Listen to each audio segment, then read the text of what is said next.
Ouais, je me souviens de la période à la sortie d'Hunger Games, les gens ils étaient là, oh c'est un arc, ça fait Hunger Games. Allez, la vidéo, lance-toi, lance-toi.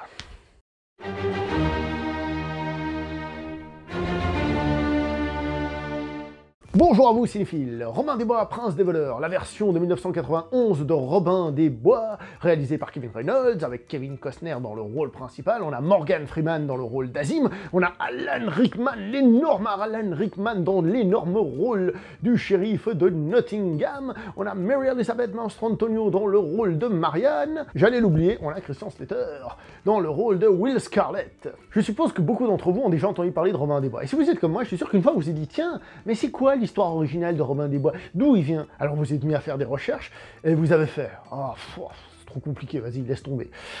Et ouais, j'ai encore fait des recherches pour cette vidéo, et c'est très compliqué de cerner l'origine de Robin des Bois. Déjà, tout simplement, parce qu'on n'en a aucune idée. On n'en a aucune idée. Alors on va déjà commencer par la base. Robin des Bois, en français, est une mauvaise traduction de Robin Hood en anglais, et à cause de cette mauvaise traduction, pendant des années, moi j'ai dit en anglais Robin Wood, W-O-O-D, au lieu de H-O-O-D, Robin Hood, qui veut dire donc Robin la capuche. Il faut savoir que si on remonte dans le temps anglais, Hood était un terme qui voulait dire le voleur, le malfrat, le truand et compagnie. Donc en fait, ça voulait dire Robin le malfrat, le hors-la-loi. Mais il paraît aussi que Robin veut dire homme de loi ou juge.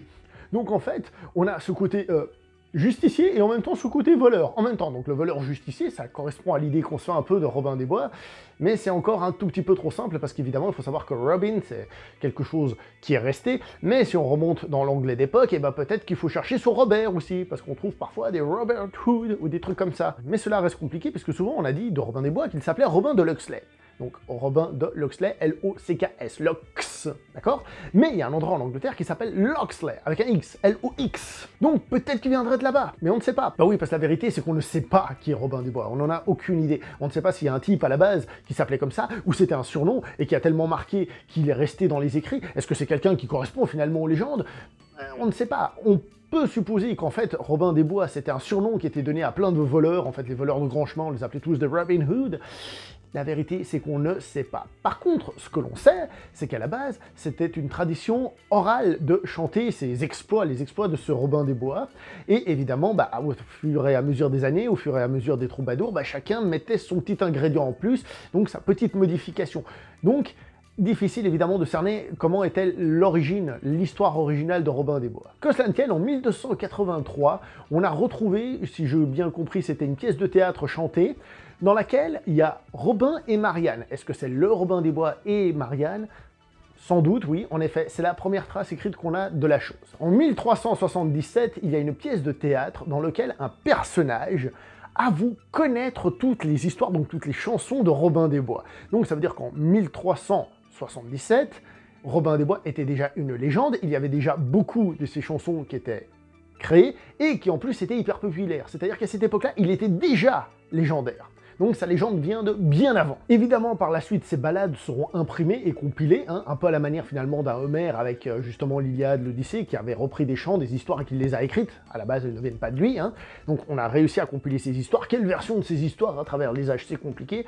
Évidemment, le théâtre s'est approprié le personnage, rajoutant aussi à chaque fois une petite couche de nouveauté, un nouveau personnage, quelque chose de nouveau. Après, évidemment, il y a un autre média que je suis sûr que vous connaissez, le cinéma qui s'est approprié le personnage, par exemple en 1922 avec Douglas Fairbanks, interprétation, et si je vous dis ça, c'est pour faire un petit lien avec la vidéo sur Zorro que j'ai faite. Et des versions de Robin des Bois au cinéma, on en a eu plein, on a eu la version dessin animé quand j'étais gamin, petite parenthèse, Robin des Bois Junior au passage, de Young Robin Hood, on a eu la version avec Sean Connery au cinéma, on a eu la version avec Kevin Costner par exemple, je sais pas, peut-être qu'on va en parler prochainement, il y a eu la version avec Tyrone Egerton, la version avec Russell Crowe, j'en passe et des meilleurs, il y en a eu tellement qu'on n'arrive même pas totalement à être sûr combien il y en a eu. Évidemment, il y a eu la classiquissime avec Errol Flynn, les aventures de Robin des Bois, et donc, si je vous dis tout ça, c'est pour vous dire que finalement le cinéma a continué à faire ce qui se faisait déjà, c'est-à-dire prendre la légende et à chaque fois modifier un petit truc, rajouter un petit détail, et donc de faire évoluer cette légende qui finalement est devenue difficile à cerner quant à ses origines et quant à sa véracité.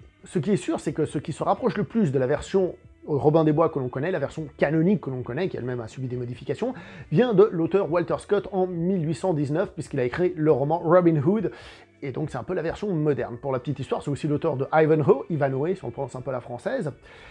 Et si vous avez vu le film Ivanhoe et le film Les Nouvelles Aventures de Robin des Bois, vous voyez que ça se ressemble pas mal, hein, quand même. En 1883, c'est un autre auteur, Howard Pyle, qui écrit une autre version, mais cette fois-ci destinée à la littérature enfantine, qui, elle, est aussi restée. Et donc, ce sont ces deux romans qui, on peut dire, font la version canonique de Robin des Bois. Et évidemment, je vous ai parlé de Robin des Bois, mais on peut aussi voir des légendes autour de Robin des Bois. Par exemple, petit exemple, Little John Petit Jean, on suppose de lui qu'en fait, à la base, c'était un autre voleur, et que, on va savoir pourquoi, à un moment donné, il y a une personne qui a décidé de le greffer à la légende de Robin des Bois. Ceci est évidemment une supposition. La vérité, je le répète, en fait, c'est qu'on n'en sait rien. Donc, on revient à notre version de Robin des Bois de 1991, réalisée par Kevin Reynolds, avec Kevin Costner dans le rôle principal. Pour la petite histoire, je rappelle que les deux étaient copains comme cochons, on les appelait tous Kevin, ils s'entendaient superbement bien, ils avaient déjà travaillé ensemble avant ce film, et ils s'entendront super bien jusqu'au tournage de Waterworld, qui lui est parti en cacahuète. Oh, j'ai fait une vidéo sur Waterworld, peut-être qu'il faudra aller jeter un petit coup d'œil.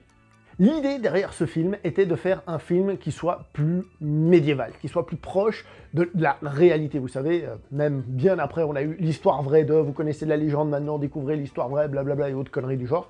Et c'est pour ça que ce film avait pour parti pris de ne pas reprendre par exemple le costume d'Errol Flynn, c'est-à-dire les collants, le chapeau avec la plume et tout ça, mais de faire quelque chose de plus sobre, de plus médiéval. L'idée de base était bien, ils se sont renseignés, ils ont essayé de trouver des trucs et des machins, mais le problème quand on fait ce genre de choses, c'est que souvent c'est très peu cinégénique. C'est-à-dire la réalité, elle est peut-être pas super intéressante à filmer et à montrer, surtout dans un film grand spectacle, puisque ce film était un blockbuster. Donc ils ont fait plein de recherches et finalement ils ont quand même pris la décision de faire surtout un film qui fonctionne visuellement et donc de laisser tomber plein d'aspects historiques pour se concentrer sur le grand spectacle. Et ça tombe bien parce que c'est ce qu'est ce film, puisque finalement l'histoire vraie de Robin des Bois n'existe pas. Donc autant y aller, quoi. Pour la petite histoire, lorsque Kevin Costner est allé essayer les costumes, il est rentré et en fait il a vu les collants et le chapeau comme ça, et puis il a fait c'est quoi ça? On m'avait dit qu'il n'y aurait pas ça, il paraît qu'il a tiré une de ses têtes, et en fait c'était évidemment une blague hein, que a fait le costumier. Bref, le film commence et il commence magnifiquement bien. On a à peine encore le logo de la production et on a déjà la musique. Michael Kamen qui a fait la musique entre autres de Highlander. Une musique mais fantastique. Et le film, pouc, qu'est-ce qu'on a? On a une tapisserie qui nous raconte les croisades, donc en fait ce générique qui est juste magnifique à écouter, avec cette tapisserie qui nous raconte un peu l'histoire des croisades, lointaines comme ça, mais qui arrive à nous mettre ça en image, c'est fantastique. Je reviens sur la musique de ce film, elle est énorme, elle est folle. Non, sérieusement. Le générique, il a une musique, mais qui sent l'épique, l'aventure, l'héroïsme, mais à plein nez. Et dans le film, il fait des variantes, parfois pour souligner le côté romantique et tout. Enfin bref, la musique de ce film, elle est épicissime, elle est grandiose. Je l'adorais étant gamin, j'ai revu le film, je le trouve encore énorme. La musique de ce film aide vraiment ce film à devenir un truc, mais vraiment boum, sublime, au-dessus. La musique est hyper importante dans un film, encore la preuve, et encore une façon de le faire très très bien. Et le film se passe au début pendant les croisades, Robin des Bois est prisonnier et tout, donc ça nous permet d'avoir un petit côté exotique avant, et c'est assez sympa, parce qu'à ce moment-là, si je dis pas de bêtises, quand il s'évade et que le camarade de Robin meurt, dans la version française d'origine, puisque j'ai vu la version cinéma avec la VF d'origine, je reviendrai sur les deux VF tout de suite dès que j'ai fini ça, justement quand il meurt, il me semble, je compte sur vous, il me semble qu'il dit « S'il te plaît, occupe-toi de ma sœur Marion ». Et non pas Marianne. Il faut savoir que, évidemment, les noms sont traduits, hein. Et Marion, c'est en VO, et en français, c'est Marianne. Donc la version française, il y a deux versions, celle qui était sortie avec le DVD, donc la version longue et tout ça, je crois qu'elle date de 2003, que je n'aime pas. Je ne l'aime pas déjà parce que la version française, l'autre, c'est celle que j'ai toujours connue, c'est la version que j'ai vue étant gamin, c'est ma version culte, mais surtout, je vais pas dire que la version moderne est mauvaise, parce que je l'ai à peine écoutée, et puis je vais... Surtout, la différence, c'est qu'en fait, dans la version d'origine, le français qui est parlé se veut être un peu médiéval, c'est-à-dire il y a des tournures de phrases pour faire genre vieux français, au lieu de parler en mode wesh dans la rue. J'exagère, mais c'est un petit peu ça. Et honnêtement, quand on voit la nouvelle version française, il n'y a pas ça, et donc ça perd beaucoup de charme. C'est un film que je regarde en français, oui je sais, et j'adore la version française d'origine. Voilà, c'est tout. Bon, alors donc je sais que vous allez me poser la question, la version longue, on s'en fout. Enfin, moi je vous donne mon avis. Quand j'ai vu la version longue, j'ai trouvé que les scènes qu'il y avait rajoutaient pas grand-chose. On apprend en effet que le shérif de Nottingham est vraiment le fils de la sorcière qui a été remplacé dans le berceau, blablabla. On nous souligne encore plus le fait que frère Tuck, il aime pas Azim, justement, à cause des différences de religion, et puis simplement couleur de peau et compagnie.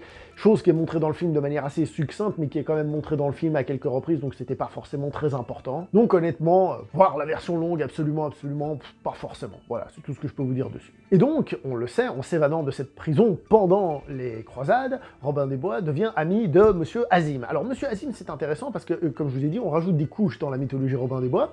Monsieur Azim a été introduit dans ce film en tant que tel, et il sera repris dans la version de 2018, celle avec Taron Egerton, donc la preuve qu'on rajoute des choses. Mais en fait, il vient déjà un peu d'avant, parce qu'en réalité, les producteurs du film, quand ils ont mis ce personnage, ils pensaient que le personnage faisait déjà partie de la mythologie Robin des Bois. Or, celui-ci a été introduit dans une série télé de 1984, qui est une série télé anglaise, et qui est d'ailleurs considérée comme la meilleure version par certains de Robin des Bois. Il paraît qu'elle est hyper culte en Angleterre et autres, il paraît que c'est la version qui a marqué, je ne l'ai jamais vue, je me dis qu'il faut que je jette un coup d'œil à cette version. Pas la version série télé que je regardais moi sur M6 qui était dégueulasse, qui s'appelait Les Nouvelles Aventures de Robin des Bois, qui était... Voilà quoi. Donc il paraît qu'elle est super culte, et en fait le personnage vient de cette série. Dans cette série, il y avait un personnage qui s'appelait Nassir. Et en fait, justement, les gens de Robin des Bois, Prince des voleurs, ils ont pris ce personnage en pensant que voilà, et en fait ils se sont rendu compte qu'en fait il a été créé dans l'autre série, donc pour éviter les problèmes de droit, ils lui ont changé le nom, ils l'ont appelé Azim. Voilà. Maintenant, vous savez. Le personnage d'Azim, qui est assez intéressant, parce qu'en fait, pendant tout le film, on nous montre que le mec a une sagesse supérieure, qu'il est capable de penser plus que les autres, aussi technologiquement, il fait de la poudre explosive. Enfin, on voit qu'on nous montre, et ça c'est assez intéressant, le décalage, qu'il vient d'un monde arabe qui est beaucoup plus évolué que l'Angleterre, en tout cas, qui est beaucoup plus profond et tout ça. Et c'est vachement intéressant comment est traité ce personnage, ce côté exotique, mais qui amène vraiment quelque chose. Il a vraiment un charme, et au passage, il est campé par Morgan Freeman, qui est juste excellentissime. Morgan Freeman dans ce rôle, je l'adore, même si je pense pas qu'il ait forcément une tête, on va dire, de mort, mais en tout cas, il le fait superbement bien. Évidemment, les trucs d'Azim, genre la poudre à cette époque-là, non, même pas toi, la poudre c'est en Chine à la base, enfin bref. C'est un film, je vous le rappelle, on a visé le spectacle avant tout. D'ailleurs, j'adore la relation entre Azim et Robin des Bois, on voit que Robin, il est beaucoup plus expiègle, provocateur, comme ça, mais je trouve que leur duo a un truc qui fonctionne, on a envie de croire à cette amitié qu'ils ont fait ce long voyage pour arriver là, et que même s'ils sont pas à 100% sur la même longueur d'onde, y a quelque chose qui se crée, qui fonctionne très très bien, je trouve. Arrivé en Angleterre, Robin des Bois découvre évidemment tout le malheur qu'il y a sur son pays et sur cette terre, où son père a été trucidé et puis il est pendu comme ça de manière assez gore et dégueulasse, ou des choses comme ça. Et là, il y a le personnage de Duncan. Ça c'est très français. Ce serait pas plutôt Duncan ? Ouais, personnage de Duncan, donc, qui lui a les yeux crevés, tout ça, puis donc, pour un blockbuster, ce passage-là, il fait un peu peur, hein. Je rappelle que juste avant, on a donc le shérif qui a fait tuer le père de Robin Hood, et, oui, Robin Hood, Robin des Bois, Robin de Locksley, je change, et, en mode secte, avec un truc très sectaire, machin, tout ça. Donc il y a un côté un peu sombre dans cette partie du film, qui sera pas trop repris par la suite. Mais on va très peu jouer sur le fait que les méchants sont plusieurs avec un côté sectaire, ce sera plutôt au contraire la sorcière qui est cachée, qui donne ses conseils et ses astuces un petit peu bizarres. Donc oui, personnellement, je trouve qu'il manque un truc à ce moment-là, on reviendra sur d'autres défauts un tout petit peu plus tard, on va rester sur les méchants et même sur le méchant, Monsieur Alan Rickman, qui interprète le shérif de Nottingham. Alors, ce shérif de Nottingham, il peut plaire ou déplaire, vous verrez comme tous les personnages, moi personnellement, je l'adore. Et sachez que pendant longtemps, on le trouvait souvent dans les listes personnelles, on va dire privées, ou alors même sur des sites, dans la liste des meilleurs méchants de l'histoire du cinéma. On le trouvait souvent. Maintenant, j'ai vérifié, et semble-t-il, c'est plus trop le cas, parce que je pense que c'est un méchant qui était aussi peut-être lié à une certaine époque, peut-être aussi à une certaine nostalgie, etc. Mais pendant longtemps, il a été considéré comme un très grand méchant, aux côtés d'un autre personnage d'Alan Rickman, celui de Piège de cristal d'Ayard, à savoir Monsieur Hans Gruber. Donc oui, ce shérif dans ce film, il est très foufou, il bouge dans tous les sens et tout ça. Ça peut déranger, moi, personnellement, j'adore. Évidemment, ça fait très méchant de blockbuster, encore une fois, c'est un blockbuster, je le rappelle. Mais lui, au moins, il tue des gens de temps en temps. Nous avons donc aussi la sorcière que j'ai déjà évoquée, qui, elle, par contre, comme j'ai dit, est peut-être pas le personnage le plus connecté, à cause du défaut que j'ai cité tout à l'heure, que le côté sexe se perd un petit peu, où je le trouve pas génialissime, j'ai jamais adoré ce personnage, même en étant gamin, mais bon, il est là, et puis ça aide à donner justement un côté maléfique ou méchant. Le fait de parler des méchants me permet d'évoquer du coup la mise en scène, parce qu'il y a un truc, il y a un tic dans ce film assez intéressant à l'heure de montrer les méchants, c'est qu'ils sont filmés d'une manière à faire ressortir les visages de manière un peu monstrueuse, c'est-à-dire ils sont souvent comme ça, au premier plan, déformés, enfin, vraiment très gros plan, en grossissant un peu les traits. Il y a beaucoup de plans comme ça sur les méchants, pour justement pour encore rajouter un côté maléfique, un côté malsain, etc. La mise en scène en règle générale dans le film, je tiens à dire qu'elle est très bonne. Moi je la trouve très bonne, la mise en scène dans ce film. Alors certes, elle est de 1991, mais elle est très bonne. C'est-à-dire, il y a tout qui est lisible, je pense au combat final, il y a tout qui est lisible, il n'y a aucun moment où on se perd, où on comprend pas ce que font les personnages et tout ça dans une scène d'action. Ce qui, je le rappelle, dans une scène d'action, s'il vous plaît, c'est déjà pas mal. Alors évidemment, c'est pas la meilleure scène d'action, ça bouge dans tous les sens et tout ça, mais au moins, mon Dieu, c'est lisible. Ah, rien que pour ça, c'est bon. Et je parle de cette scène-là, mais toutes les scènes, on va dire, d'action du film sont lisibles, hein, y a pas de souci. Qui plus est, le film est aussi joli, il se permet certains plans, par exemple, quand on arrive justement à la scène finale, qui vont pendre les gens. On a la caméra qui est là et qui dézoome, et quand elle dézoome, qu'est-ce qu'on voit au milieu? Eh ben, on voit la corde pour pendre les gens. Donc il y a des petits trucs comme ça dans le film, à gauche, à droite. C'est une mise en scène aussi très moderne, comme je vous ai dit, c'était la version un peu moderne de Robin des Bois. Donc on a ces plans qui suivent les flèches, ou alors sur le côté, la caméra qui suit, tout ça, ça donne un côté très moderne à ce film, pour l'époque en tout cas, qui fonctionne, je trouve, très bien. Je trouve la mise en scène de ce film très réussie. C'est pas la meilleure mise en scène du monde, mais pour ce genre de film, c'est très bien. Et ensuite, on a donc Robin des Bois qui se rend chez Marianne, et là on découvre donc ce personnage, qui est lui aussi très moderne, et d'ailleurs fort bien écrit, parce que ce personnage-là n'est pas juste la demoiselle en détresse qu'il faut sauver, c'est un personnage qui se bat, c'est un personnage qui est fort, c'est un personnage qui a du caractère. Alors certes, ce n'est pas le premier rôle, ce n'est pas une héroïne, etc., mais elle est écrite de manière encore, je trouve, de nos jours, encore tout à fait crédible et valable. Pour la petite histoire, l'actrice a accepté le rôle quelque chose comme 4 jours avant le début du tournage, parce que celle qui était prévue est tombée enceinte, donc c'était plus possible. Et donc, du coup, son interprétation, est-ce qu'elle s'en ressent? Ben, je trouve qu'elle a une interprétation qui est très moderne, peut-être qui n'est pas totalement connectée, mais encore une fois, ça aide à la modernité. Tout comme Kevin Costner, comme j'ai dit, c'est pas le plus grand des acteurs, c'est pas celui qui a la plus grande palette, mais qui, je trouve, campe un personnage qui fonctionne assez bien. Donc, suite à ça, Robin des Bois et ses compagnons vont se cacher dans la forêt de Sherwood, où on leur dit d'ailleurs qu'il y a des spectres, c'est pour ça que les sbires du shérif ne veulent pas rentrer dans la forêt, oh, elle est hantée, blablabla. Donc, eux, ils s'y aventurent parce que ce sont des héros courageux, etc. Puis ils trouvent en effet que ce ne sont pas des specs, il n'y a pas de fantômes, etc. Et là, donc, ils croisent la route de voleurs dans la forêt, qui veulent voler une sorte de médaillon qu'a Robin des Bois. Et là, c'est intéressant parce qu'on retrouve déjà tout ce qui fera Robin des Bois. C'est-à-dire, première chose, on se rend compte que cette bande de brigands ne sont pas des méchants. C'est-à-dire, il n'y a aucun moment, un moment de tension, où on se dit, ah, ils veulent les tuer, ou je sais pas quoi. Non, c'est très joyeux, c'est très tranquille, très décontracté. Si on va jouer un petit peu, je veux te voler ton truc, tu dois juste me le donner et tu passes. Et il fait non, alors on va se battre au bâton, on va pas se taper dessus avec des épées, tu vois, on va pas te tuer. C'est très cool, léger. Pour la petite histoire, cette bataille au bâton sur l'eau, je dis bataille, pourquoi? Parce qu'elle a duré plusieurs jours, et paraît-il qu'ils ont tourné quelque chose comme 10 heures par jour pour réussir cette scène, et que l'eau était pas toute chaude, il paraît même qu'elle était vachement froide, et donc ils ont lâché un peu pendant cette scène. Donc on se rend compte à ce moment-là que lorsque Robin des Bois va devenir leur chef, en fait, il va reprendre la même chose, c'est-à-dire on va prendre les valeurs des gens qui passent dans la forêt, mais sans être méchant et tout ça, parce qu'on est les gentils. C'est le moment où le personnage de Petit Jean donc nous est introduit, lui il est montré justement comme un bougre un peu sympathique et tout, et on a Will Scarlett qui est aussi introduit, et lui, on voit d'entrée de jeu, et on le verra pendant tout le film, que c'est quelqu'un qui n'aime pas Robin des Bois. Alors bon, si vous avez vu le film, vous savez pourquoi, mais ce qui est un peu intéressant et un petit peu dommage aussi d'une certaine manière, c'est qu'ils ont pris Will Scarlett, ils ont mis ce personnage, ils l'ont appelé comme ça, mais en même temps, c'est un personnage qui ne correspond pas au canon du personnage du tout, parce qu'ils l'ont sacrifié sur l'autel de faire autre chose.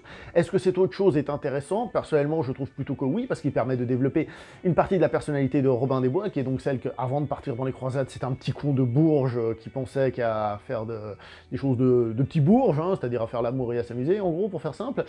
Et donc il introduit quelque chose d'intéressant, mais ce n'est pas le Will Scarlett classique. Suite à la rencontre avec ces bandits dans la forêt où ils deviennent copains-copains, ce qui est déjà peut-être un petit peu tiré par les poils des cheveux, Robin des Bois, le lendemain, il se rend dans l'église, on va dire ça comme ça, la cathédrale, le truc, enfin voilà quoi, pour évidemment faire des trucs de Robin des Bois, et là c'est intéressant parce que ça introduit une nouvelle thématique qui est la thématique de l'église, qui est traité un petit peu plus tard aussi différemment, avec l'évêque qui est montré comme un salaud. Donc en gros, il y a une critique de l'église d'une certaine manière, mais c'est marrant parce qu'après on a Frère Toc, qui lui va être un frère très différent, c'est-à-dire plus consommateur de bière, plus alcoolique et tout ça, mais qui lui va être du côté finalement des gentils.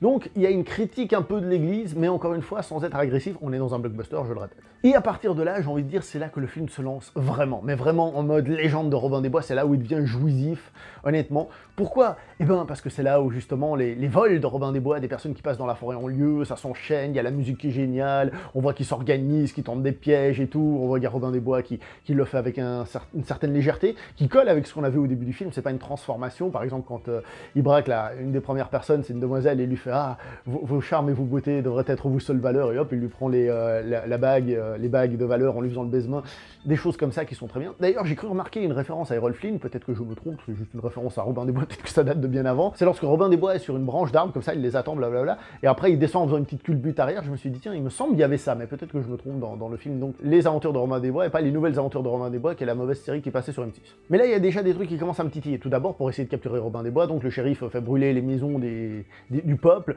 qui du coup va se réfugier dans la forêt, et donc dans la forêt, il crée carrément un petit village, une espèce de sous-communauté séparée des autres, une espèce de vie à part. Alors première chose, comment ils font pour rester dans cette forêt qui est censée être hantée? Alors tout le monde y va, je pense que ça doit être vachement connu, tout le monde doit connaître l'espace, ça doit pas être discret du tout. Et d'ailleurs par la suite les méchants n'auront pas de mal à retrouver la cachette et le village, donc ouais, oui et non, enfin c'est un petit peu facile.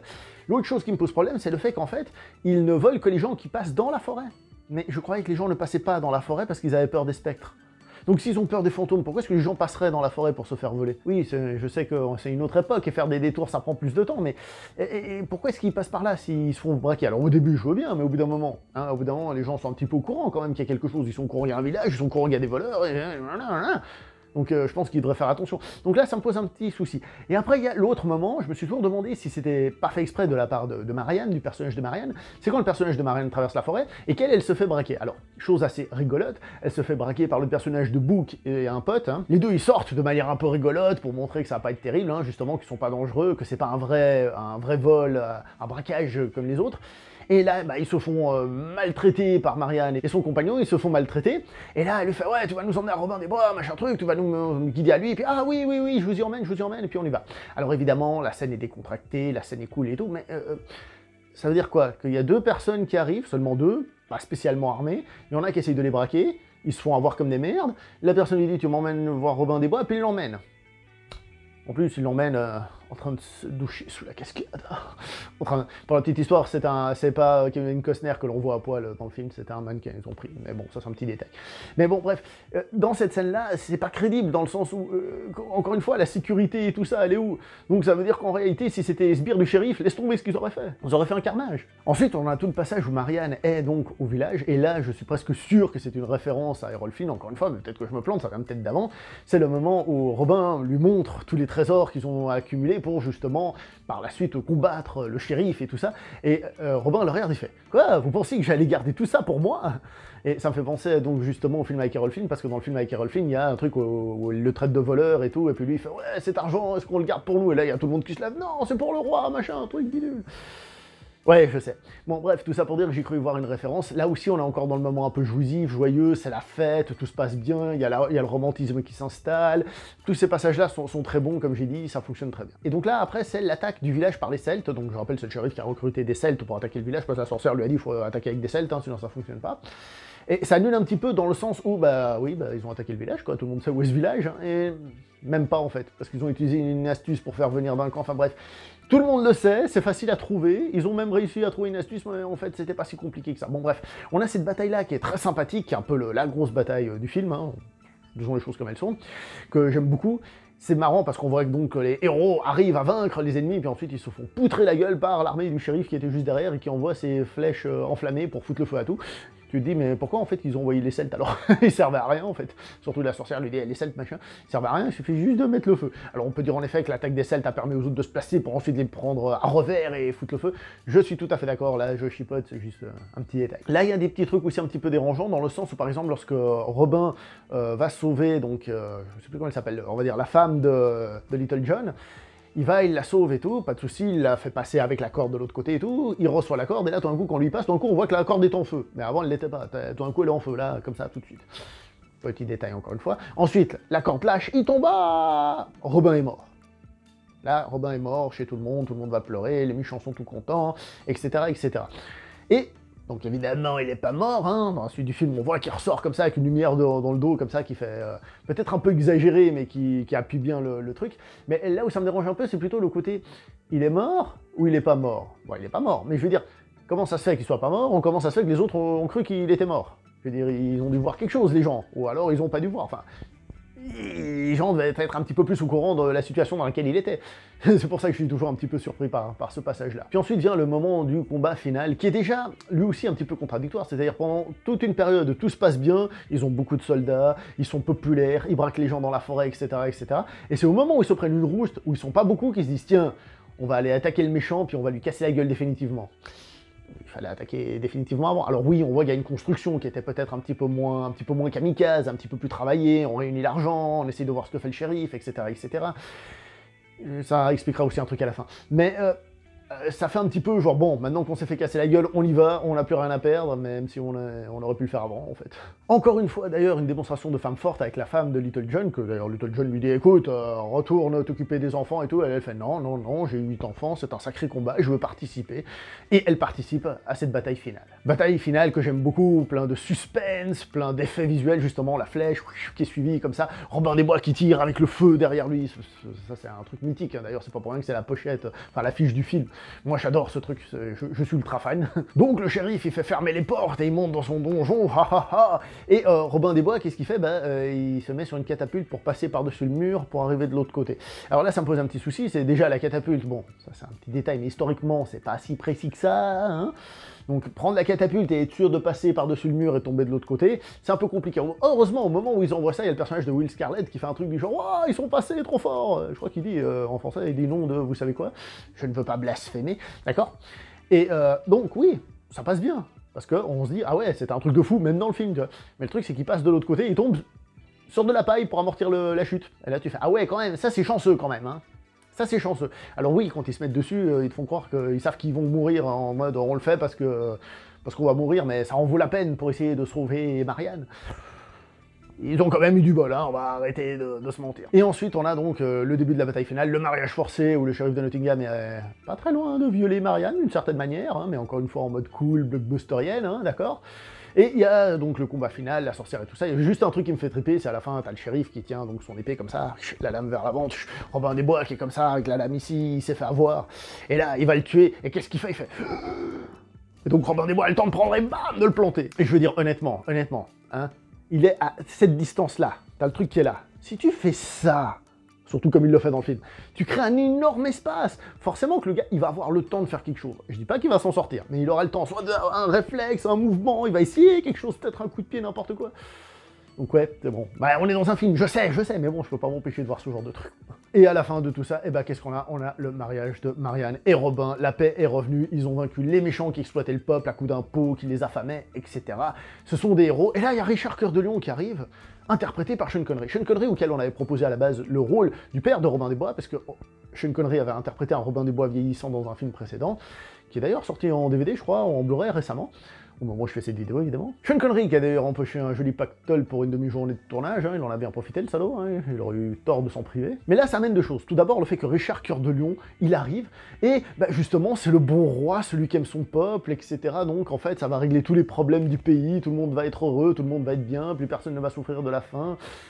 On y croit, on y croit, on y croit. Hein. Et surtout, l'autre chose que ça amène, c'est ce que j'ai pas arrêté de vous dire, que je vous parlerai plus tard, c'est en fait, Robin des Bois est un voleur. Certes, c'est un voleur héroïque, certes, mais pour enlever encore plus d'aspects politiques, pour que ce soit entre guillemets encore plus lisse, ce n'est pas un voleur qui est contre la loi, au contraire, c'est un voleur qui est pour la loi. Et la preuve, c'est que la loi supérieure à celle du shérif, donc celle du roi, va en effet valider celle de Robin des Bois comme étant un héros, donc quelqu'un qui défend en effet les causes justes. Ce que je veux dire, c'est que Robin des Bois, ce n'est pas quelqu'un qui se bat contre le shérif, contre le roi, etc. C'est quelqu'un qui se bat contre les personnes corrompues, mais que la loi supérieure est d'accord avec lui. Et comme ça, le gars est un héros et n'est jamais un hors-la-loi. Donc c'est un film qui est non politique, c'est-à-dire c'est pas un film de rebelle en tant que tel. Au contraire, c'est un film où on fait respecter les lois.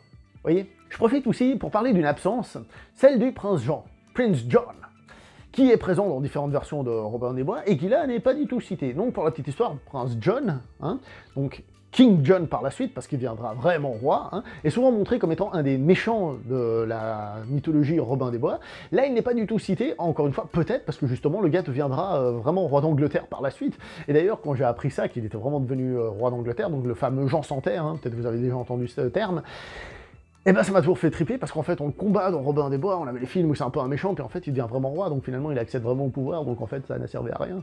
Heureusement là il n'est pas cité dans le film. Pour la petite histoire, il a une histoire qui est plutôt intéressante, et il y a eu des films qui parlent de la suite, je pense par exemple au film, comment il s'appelle, Le Sang des Templiers en français, où on nous parle de ce qui se passerait juste après Robin des Bois, enfin peu après, une fois que justement il est devenu roi, et dans le film on nous le montre aussi comme un méchant, donc si vous voulez ça fait une espèce de suite à Robin des Bois, une espèce. Hein. Bon, vous avez vu que j'ai balancé plein de défauts sur ce film, est-ce que j'adore ce film? Oui, j'aime ce film, je l'aime profondément. profondément. Il a des défauts, je suis pas con, je vois qu'il y a des trucs qui collent pas, voilà. Mais il n'empêche que j'adore ce film, il fonctionne superbement bien au niveau de sa musique, au niveau de ses acteurs qui sont pas forcément géniaux, mais ça match. L'aventure Robin des Bois, les flèches, l'archer, le fait de moderniser le mythe de Robin des Bois, ce sont des choses qui me plaisent. Par exemple, si vous avez vu les aventures de Robin des Bois, ou si vous avez vu la version dessin animé de Disney, vous voyez qu'il y a un passage où il y a un tournoi d'archers. Chose qui doit sans doute être dans le livre de Walter Scott, j'en sais rien, je suppose. Le fameux moment où Robin des Bois met sa flèche qui rentre dans une autre flèche, pom, en la coupant en deux pour dire qu'il est hyper précis. On a ce passage qui est mythique dans le film, mais c'est juste une petite scène comme ça, où on nous montre que le gars il est trop fort à l'arc.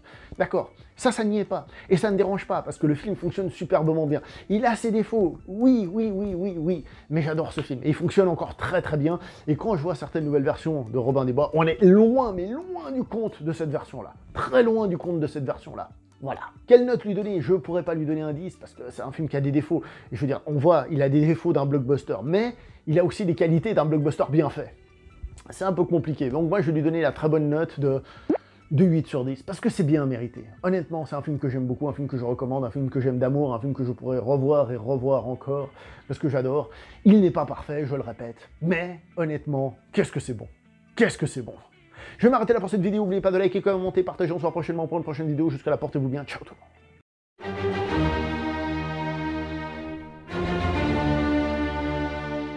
Je profite, si vous voulez voir la version cinéma avec la VF d'époque, il y avait le DVD à l'époque, qui était sorti comme ça, dans une qualité déplorable digne d'une VHS, c'était de la merde.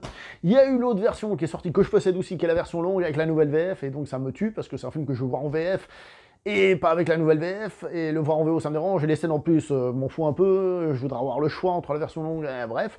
Il y a une nouvelle édition qui est sortie, paraît-il, je crois que c'est en DVD, qui contient la version longue avec l'ancienne VF, si je dis pas de bêtises. Pour la petite histoire, il y a un petit truc par rapport à l'éditeur qui aurait piqué le travail d'une autre personne, mais je rentre pas dans les détails ici parce que je connais pas. Quoi qu'il en soit, c'est un film qui est un petit peu maudit au niveau de ses éditions, il faut dire les choses comme elles sont. J'espère que la dernière est quand même plus correcte.